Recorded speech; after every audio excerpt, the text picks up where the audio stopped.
So, in previous videos, I detailed the Pac-Man Coleco tabletop arcade game and the Coleco Donkey Kong tabletop arcade game, and also this neat little NTEX Electronics Pac-Man 2 game. And I gave you some information on how good and how bad they can be, being vintage. This is something in the same line, the same vein, but different. Frustratingly different. Now this, electronic football. This is a new game. I bought this brand new in a package in 2017, new. It is based on a vintage Coleco game, which was handheld football. Now, I'm not even sure who made this because, well, here we go. Mattel. On the back it says Mattel. Actually, hold on. I think Mattel put out the original. So, this is a newly made version of the classic 1970s Mattel handheld electronic football game. Now, it's made to look almost identical to the original, but it's a little smaller. I had one of these growing up, and I remember mine being quite a bit longer, probably down to here. So almost a third again is long. I mean, you can contribute that to the shrinking electronics of our modern technology. So being a little bit smaller, you could give that a pass for recreating your 70s electronic football experience. But there are some things on this I cannot forgive. You're going to see one of them right now. The switch is oddly shrunken, almost flush with the rest of this field, so it's very hard to turn on. So I have to get your fingernail down in here. Pop it on. I heard the whistle blow. That's same thing the original did. But this screen up here is horrendous. You're supposed to be able to see your down, your field position, and how many yards to go up here. But all I'm seeing is this glow. You can see right there, this horrible red glow from the LCD screen. It's not even LCD. Again, it's the same weird old school calculator technology to screen called the vacuum fluorescent display. Same kind of display that's on your microwaves at home that count down the seconds to your burritos hot. That's what this screen is made of. But they've added some kind of weird backlight, which shows up as this red haze on the playing surface. And I can't see the numbers up here that I'm supposed to be able to see. And when I turn it just right, I can barely see. Oh, I think my battery's just died. There we go. I can barely see the players on the field. There we go. You can kind of see them there. I don't think the battery died. I think it just timed itself out. It's not played for 15 seconds. That's right. It's not played for 15 seconds or 30 seconds. It shuts itself off.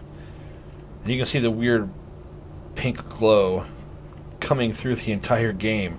So it's backlit with some weird pink light that makes it almost unplayable. And here's another thing. If I get it started here, hear that ticking? Now those are the same sounds the original used to play, but weirdly enough, they didn't recreate the computer code to actually make those sounds. It appears they took one of the vintage games, put a microphone up to its speaker here, and recorded the original sounds, and now this game is playing those sounds back as a sample. They're strangely digitized and just wrong sounding. So that's unforgivable. And the gameplay itself, while it tries to mimic the running left and right and forward of the old game, for some reason the field is only about half as wide as it used to be, and they cover every possible position with the opponents, and you can't get past them. So no matter what you do,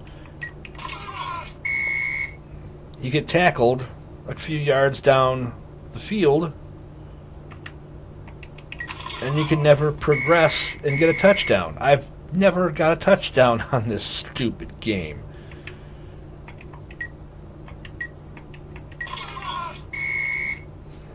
It's just an endless series of being tackled. And of course, I can't see what position I'm on the field and what down I have, so it's just an endless supply of digital butt kicking on this. And I lose my possession on downs, and I lose the game. I've been playing this for quite a while, desperately trying to figure out if there's some kind of trick where I can get it to act like the old game. It just doesn't. It's completely frustrating. It's completely useless. I paid $5 for it, I think, and I got taken for $5 because this is nothing more than a little display piece to throw on the shelf and maybe use it as a nightlight. And complete disappointment. This is horrendous. This takes the vintage technology that we had back in the 80s, and they did the best they could with what they had, and they threw that all away for digital samples and weird backlighting and no real gameplay. This is just a novelty piece that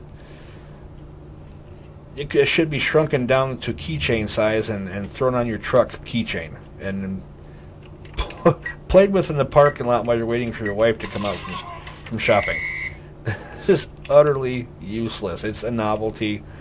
I'm going to throw it back up on my shelf, and it's for looks. And I'm going to go out and find the real 1978 version of this game that I played so often, so long, passed among so many friends. This is useless. And that red light in the field is just confounding. Why is that a thing? And you can see it glowing through the white, cheap white, semi-transparent plastic of this.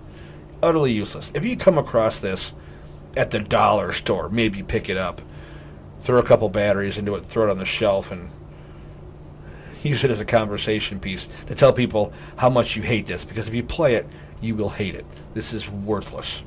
So, there you go. I'm going to go back and play some real vintage handheld games. Enjoy, and stay away from this.